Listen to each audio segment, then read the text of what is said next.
Hey guys, what's going on? Today we're going to install, this is the Eibach anti-roll bar kit for the 2012-2015 Honda Civics. It's part number 4087.320.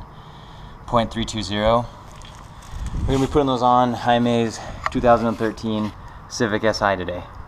I'm going to go ahead and start on the rear bar first. Looks like it's the easier of the two. So we're going to knock that one out first. First thing you need to remove, these plastic covers on the bottom of the car. There's a couple of 10mm bolts. There's two down here. There's two on the front. One there, also one there in that corner. Remove those. Then also you have these little clips right here that you can possibly pry out. Let me see. It might just be easier to pull them down. Now I'm gonna probably take a little bit of prying at them. Get those to pop out.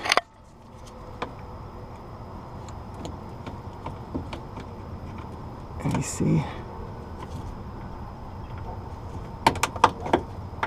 There we go.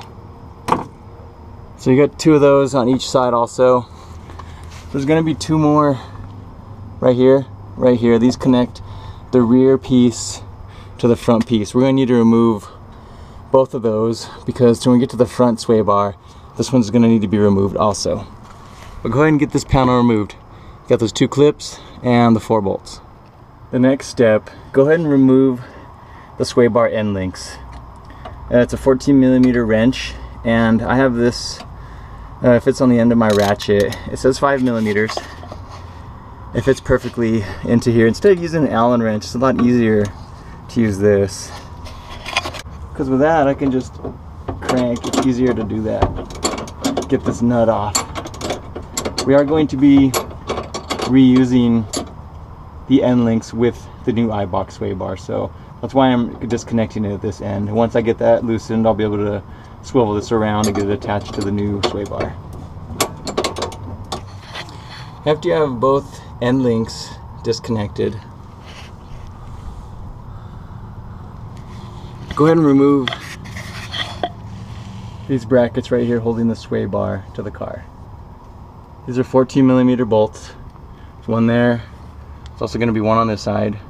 Now, there's also this bar here, which I could possibly lower. I'm not sure if I'm going to need to. I'm just going to try to remove these brackets first and see if I can wiggle the bar out.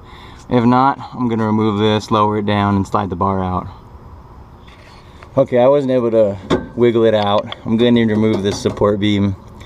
Take off the two 14mm bolts that fit right there. And then you're gonna need to start removing the front of the shield. Take off that little plastic washer there with the pin. Same with this one. And then this 10mm bolt right there. Also that 10mm bolt over there. And if we can get that out of the way enough, there's a 14mm bolt right underneath here we can remove, so we can drop this bar and get this rear sway bar removed. I'm gonna start removing some of these pieces and I'll show you in a moment. After I had those removed, I removed that little heat shield. There was one extra little bolt. It went right there. It was a little 10mm. You'll see all three of them. They're easy to remove, that heat shield. Then I was able to remove the 14mm bolt that was right here. So now this bar came down and it's actually coming off. Let me get out here. See how it slid down? What I can do is I'm just going to slide the sway bar forward. Get it completely out. And that's how we're going to get the new one back in. Slide it in, bolt it up. And I'm going to put all those pieces back on except for the plastic cover. I'm going to need that to come off, the front cover to come off completely, so I can get the front sway bar finished up. And here's a side-by-side comparison of the rear sway bar. There's only minimal difference in the sizing of this. In case you are unsure how to check the size, you can use wrenches. See which ones fit. Like this 18mm fits perfectly on the OEM sway bar. And it looks like the 19 fits perfectly on the Eibach sway bar. So it's only 1 millimeter difference. Now the main area of improvement is you have a soft and a firm setting, depending on what you want to do. Of course, the firmest setting is going to reduce oversteer, and the softest setting will reduce understeer. And you can set that up depending on how you want to put it on the car. Now, when putting these on, make sure that you use the supplied lithium grease that goes inside of the bushing. That way it's nicely lubricated. This one is still lubricated. Jaime's kit, he bought his used. It came with a little bit of extra, so I'm going to go ahead and squeeze some in. So let's go ahead and put that on. Installation is the reversal of the removal. Then we're going to go ahead and move to the front of the car. Okay, as I stated earlier, I thought I was going to have to remove this. The instructions were saying I needed to remove the plastic paneling. I didn't put the rear on because I thought I had to remove it, so I'm going to go ahead and reinstall the rear and then get to work on the front. The front is not covered by any of the plastic paneling on this particular model. I don't know if on some of maybe the 2012 models when they first made the sway bar, that one did have the plastic covering up further. This doesn't have it. So we're going to go ahead and I'm going to reinstall that, and then I'll get started on the front. Okay, the first thing you're going to want to do for the front, go ahead and get the nuts removed, which connect the end link to the sway bar. Use the same tools you used for the rear, 14 millimeter wrench, and then the little 5 millimeter the Allen wrench head. Now for me, I went ahead and removed the wheel. It was a little difficult trying to get to it at that angle underneath the car. That's the way I was able to get my tools on, and it made it a lot easier for me to get in here. You don't necessarily need to remove the wheel. If you're having no problems getting to it, by all means, go ahead and remove it as you can while you're under the car, but this just made it a little bit easier for me to get to. The next step I'm working on, before lowering the subframe, I'm going to remove the brackets. You can get in here with your wrench, little by little, turning it. It's going to take a little while, but you will get to it. Go and remove that on both sides. The other one is back here. I can get it from this angle as well. It's a little weird with my hands placed right now, but I can get to it. So I'll get that one off also, but I may actually, when I lower this, looks like I'll have a little more room. I'm just going to remove the inner ones first. And this one, it looks like I'm going to get to once I lower the subframe a little bit. I'll have a lot more room to angle my wrench in there.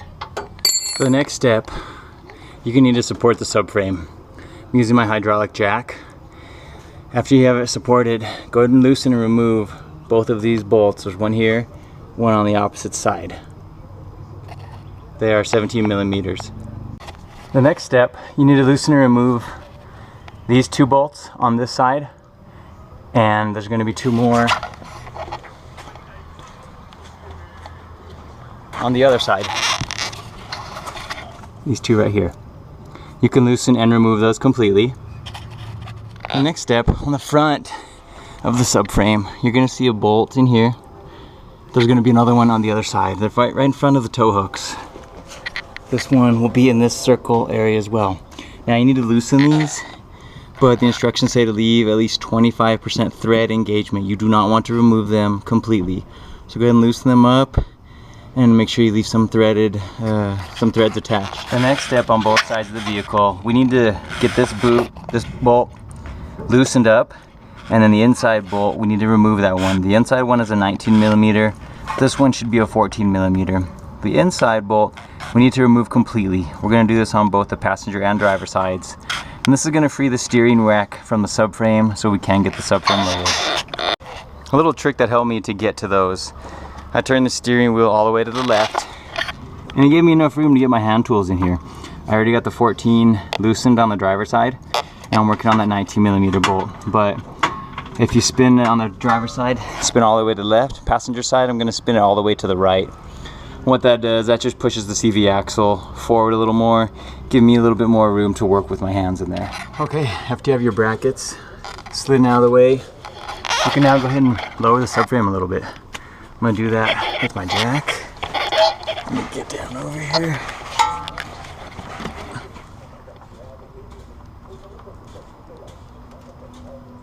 See it going? That might be all the room I need.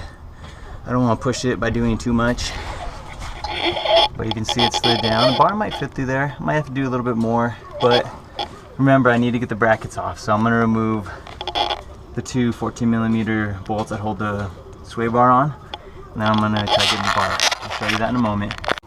And when I did lower it, it did give me a lot more room to get my wrench in here and to get this removed. So go ahead and remove both of those and we'll try to get the bar out next. Alright, I got both brackets off. I actually lowered the subframe a little bit more and out comes the sway bar. Both sides. That one I'll fiddle around with too. It's hard to do with the camera in my hand, but you get the idea. Now here's a side-by-side comparison of the front. You got the Eibach 24mm, OEM 21.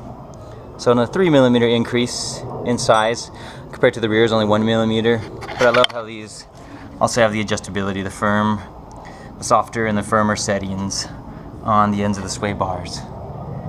Go ahead and install those and pretty much bolt up everything in reversal of the removal.